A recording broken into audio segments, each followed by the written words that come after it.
Good morning, students. This is your English class. Now we are studying chapter 8 in your English literature book, that is about the topic at school. Students, in the previous classes we have already studied the first part and the second part of this chapter. Today in this class we are going to study the third part of this chapter. So students, let's open page number 42 in your English literature book and start read from here. Name the two plays mentioned in this lesson.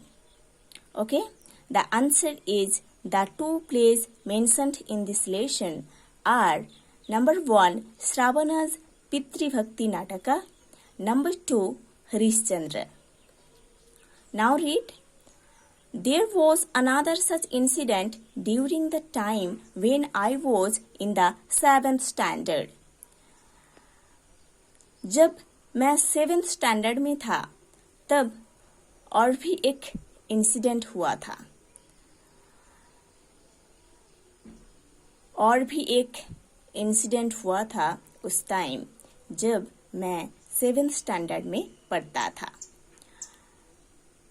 Dorabji Idulji Gimi was the headmaster then. उस time headmaster थे डोरबजी इडुलजी गेमे. He was popular among boys, though he was a disciplinarian. Okay? Boys उनको अपना favourite teacher मानते थे, but उन्होंने एक disciplinarian थे. Disciplinarian means उन्होंने बच्चों को टीच करते थे कि कैसे डिसिप्लिन मेंटेन करना है, कैसे पंक्चुअलिटी मेंटेन करना है ना. फिर भी उनको बच्चे बहुत पसंद करते थे. He was a man of method and a good teacher. उन्होंने बच्चों को डिसिप्लिन सिखाते थे, पंक्चुअलिटी सिखाते थे. इसीलिए बोला जा रहा है कि उन्होंने मैन ऑफ मेथड थे और उन्होंने एक बहुत अच्छे टीचर भी थे. He had made gymnastics and cricket compulsory for the boys of the upper standards.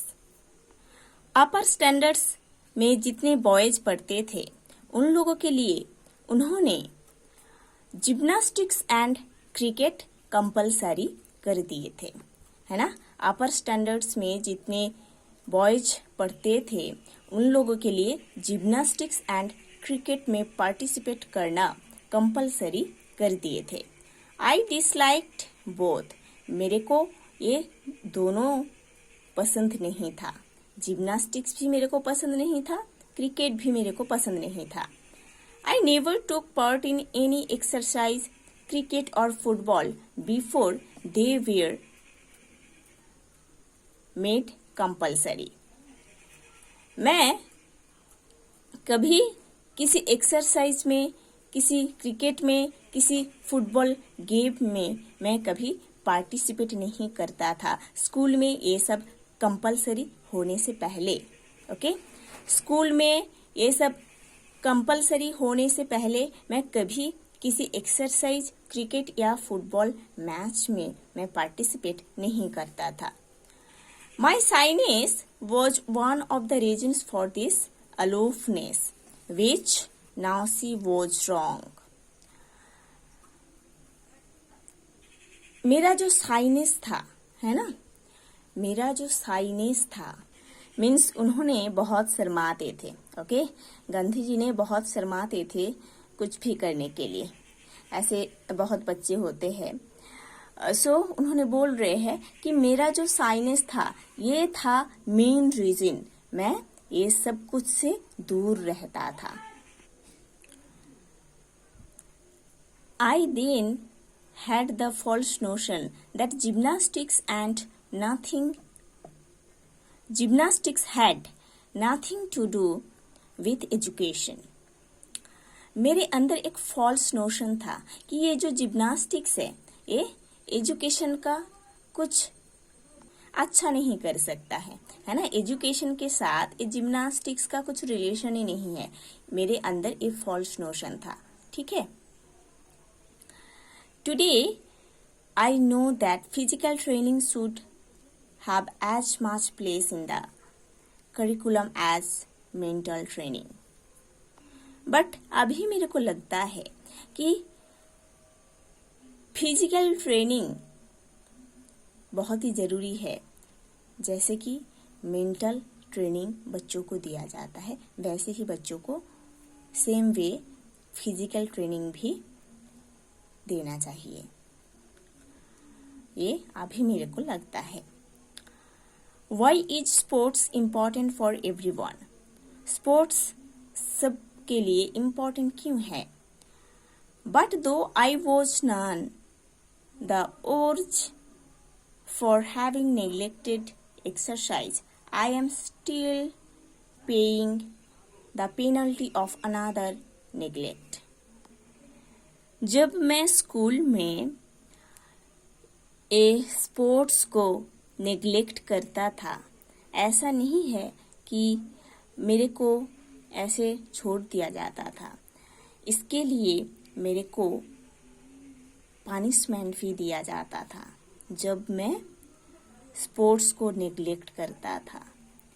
I do not know from where I got the notion that good handwriting was not a necessary part of education. मैं नहीं जानता हूँ मेरे अंदर ये notion, ये tendency कहाँ से आया था कि अच्छा हैंडराइटिंग एजुकेशन का एक नेसेसरी पार्ट नहीं हो सकता है. But I retained it until I went to England. मेरे अंदर ये नोशन था जब तक मैं इंग्लैंड गया था, है ना. जब तक मैं इंग्लैंड गया था ये नोशन मेरे अंदर था कि गुड हैंडराइटिंग एजुकेशन का एक पार्ट नहीं हो सकता है. I then saw that bad handwriting should be regarded as a sign of an imperfect education. उसके बाद मैं देखा था कि बैड हैंडराइटिंग एजुकेशन का एक इम्परफेक्ट पार्ट है ना. बैड हैंडराइटिंग एजुकेशन को इम्परफेक्ट कर देता है ना. एक गुड एजुकेशन के लिए गुड हैंडराइटिंग नेसेसरी है. Let every young man and woman understand that good handwriting is a necessary part of education. उसके बाद हर एक यंग मैन एंड वुमन को समझ में आया कि एक गुड हैंडराइटिंग एजुकेशन का एक नेसेसरी पार्ट होता है. Okay, so students, you have to study the whole chapter properly. Then we will do the questions and answers from this chapter and the exercise works from this chapter.